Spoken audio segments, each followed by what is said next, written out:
Naku, ang mga anak ko talaga.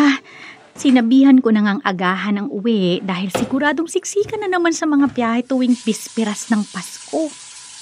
Kanina pa raw sila nakapila sa sakayan ng bus pero heto, mag-aalas 5 na ng hapon, wala pa rin. Ang kukulit talaga.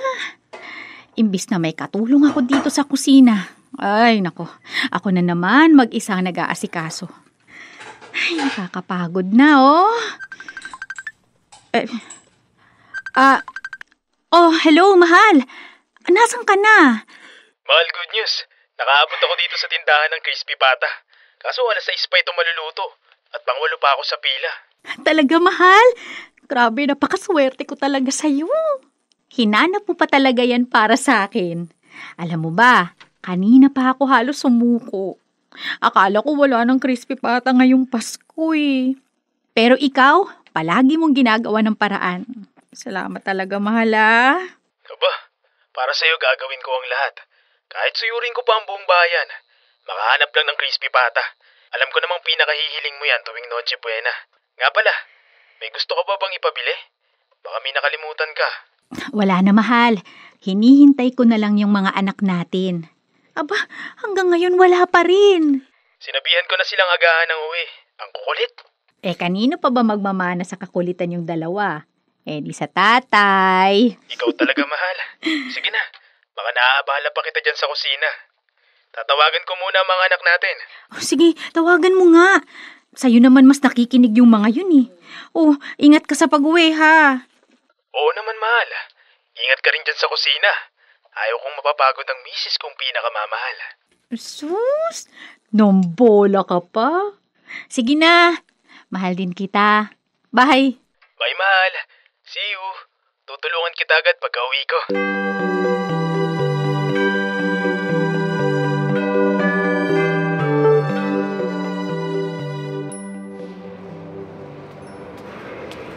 Sa wakas, nandito ka na rin. Grabe, magdadalawang oras na ako naghihintay sa'yo dito sa sakayan ha. Kulit mo talaga, bunso. Ikaw ang mas makulit, kuya. Akala ko ba nagkasundo na tayo na doon ako kila Gio magsi-celebrate ng Pasko? At bakit? Asawa mo na ba yun? Boyfriend mo palang siya, Mir. At baka nakalimutan mo, yung rule ni nanay at tatay. Na mahalaga ang Sunday, Christmas, New Year at bakasyon dahil oras yan para sa pamilya at pamilya dapat ang inuuna. O yan, kuya, kabisado ko pa rin. Kabisado mo nga, pero binalak mo namang hindi sundin. Ginagawa na natin yan simula bata pa tayo.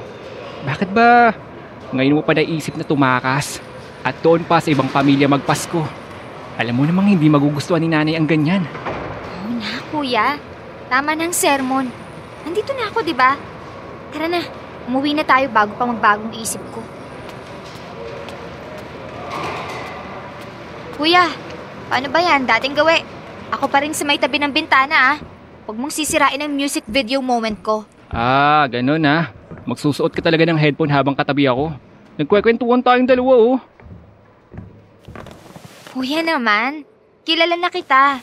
Hindi naman kwentong gusto mo.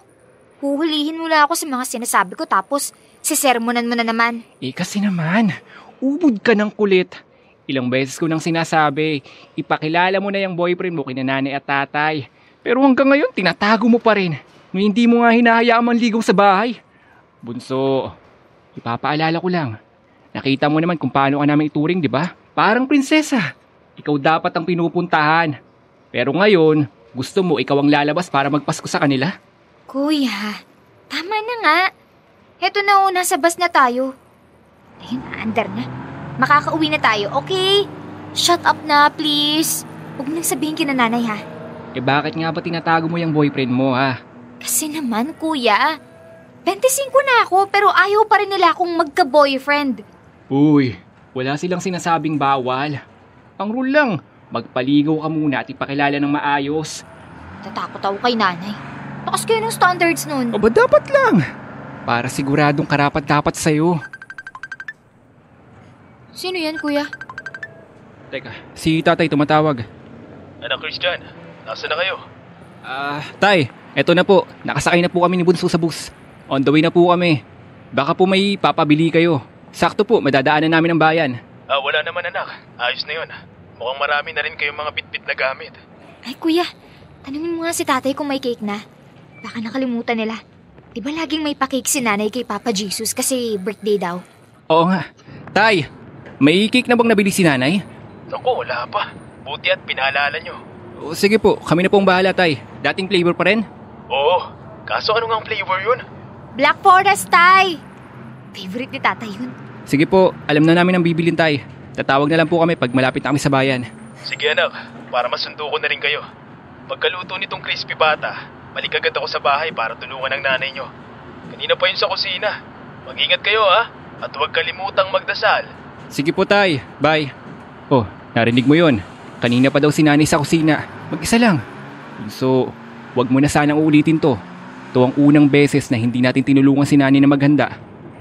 Oo na, kuya. Sorry na nga eh.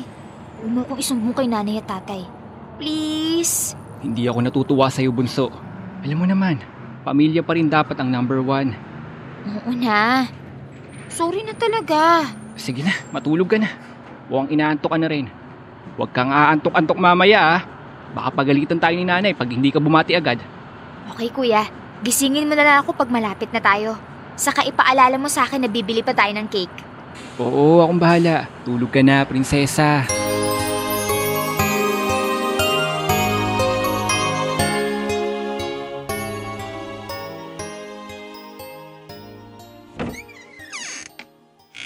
Nanay! Tatay! Nandito na po kami! Diyos ko, salamat po. Kumpleto ulit tayo ngayong Pasko.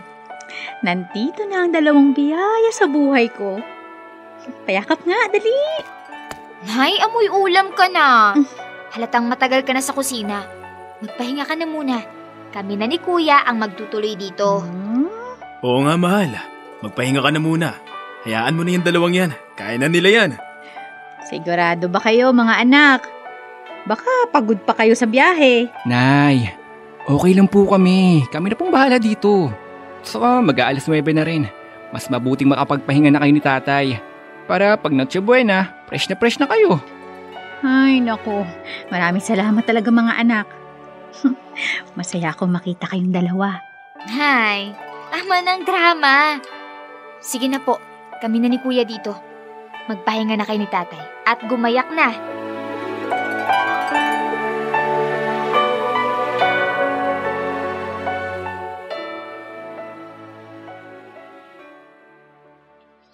Maraming salamat muli, Panginoong Hesus. Dahil ngayong Pasko ay kompleto ulit kaming pamilya. Ang tanging hiling po namin ay kapayapaan at kalusugan para sa aming buong pamilya. Sa ngalan ng Ama, ng Anak, at ng Espiritu Santo. Amen! Yay! Kainan na! Oops, teka lang. Dating gawin muna. Bigayan ng regalo at pasasalamat. Ako muna. Ito ang regalo ko sa inyo. Wow! Nagpapasalamat ako sa Diyos dahil binigyan niya ako ng masaya at mapagmahal na asawa. At 2 mababait na anak. Salamat, mahal, sa walang sawang pag-aalaga. At sa inyo, Mir at Christian, masaya ako nakikita kayong unti-unting natutupad ang mga pangarap nyo. Yun lang. Oh, sinong susunod? Ako na, tay! Heto ang regalo namin sa inyo ni kuya, nay, tay. Merry Christmas! Anak, teka, tama ba itong nakikita ko? Flight ticket? Sabi niyo po kasi gusto niyo makita ang ganda ng bukid nun. Kaya ayan ay, wish granted. Naku, ang babait naman ng mga anak ko. Salamat, mga anak, ha? Okay yan. Tignan nyo ang nanay nyo. At masayang masaya. Salamat dito, mga anak, ha? Basta dating gawi po, ha. Mag-enjoy kayo ni tatay, nay. Nagpapasalamat ako sa Diyos dahil binigyan kami ni kuya ng mga magulang na mapagmahal, maalaga, at laging nandyan para sa amin. Ako rin, Tay. Nagpapasalamat ako sa Panginoon sa maayos nating kalusugan at sa tahanang ito. Ang sarap umuwi dito. Hindi lahat pinibiyaan ng ganitong klaseng pamilya. Yung tahanang puno ng saya, pagmamahalan at kapayapaan. Sana magpatuloy tayong ganito, Tay, Nay. Ayan na nga bang sinasabi ko eh. Magkakaiyakan na naman. Ay, Salamat mga anak ha. Salamat din mahal.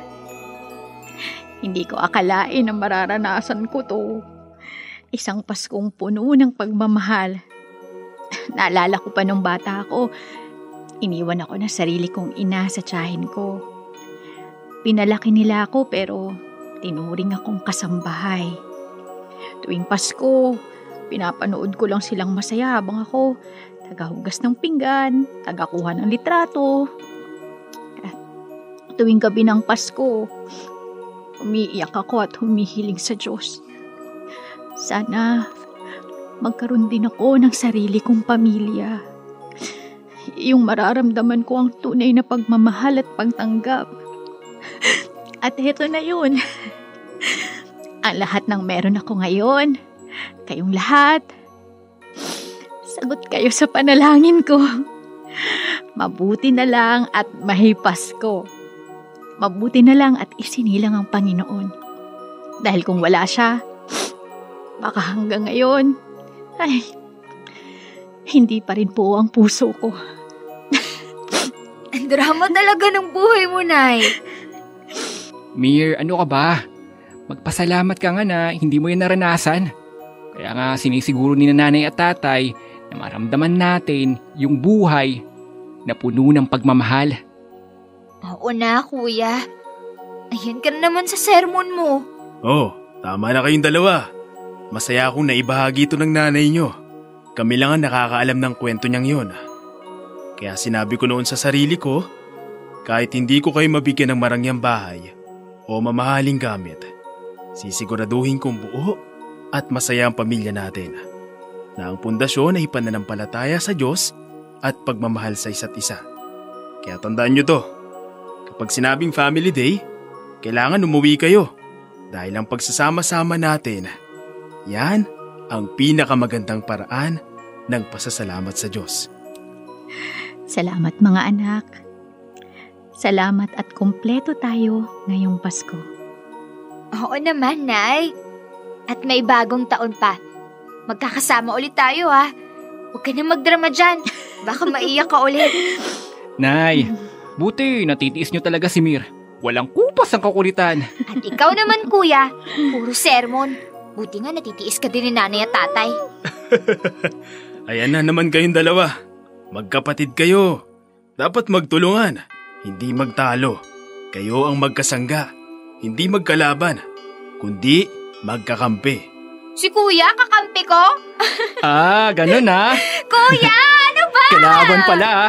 Lagot ka sa akin pag nahuli kita. Nay, tay! Baka may mabasag kayo dyan ha? Hindi na kayo mga bata.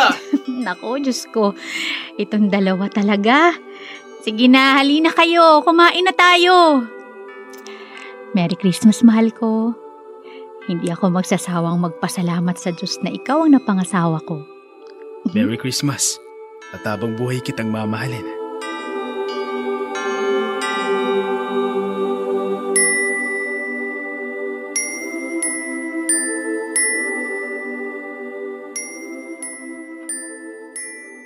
Dear love, yun ang unang beses kong marinig ang kwento ng kabataan ni nanay tuwing Pasko. Kaya pala ganoon na lamang ang kagustuhan niyang magkasama-sama kami. Dahil lubos ang kanyang pasasalamat sa Diyos sa biyayang ibinigay sa kanya. Noon ko napagtanto na ang pagkakaroon ng buo at masayang pamilya ay hindi lamang isang biyaya, kundi isa ring tugon sa panalangin. Tama sila. Hindi lahat ay nabibigyan ng ganitong pagkakataon at hindi rin lahat ng nabigyan ay kayang panatilihin ito ng may pagmamahal, respeto at takot sa Diyos. Doon ko natutunan na ang pamilya, hindi lang tahanan, kundi isang regalo na kailangan alagaan. Hindi lamang tuwing Pasko, kundi sa bawat araw na dumarating. Simula noon, pinangako ko sa sarili ko na sina nanay, tatay, at kuya ang mananatiling top priority ko. Dahil gaya ng sabi ni Mama, ang tunay na yaman ay hindi nasusukat sa laki ng bahay o dami ng regalo, kundi sa init ng pagmamahal na bumabalot sa tahanan.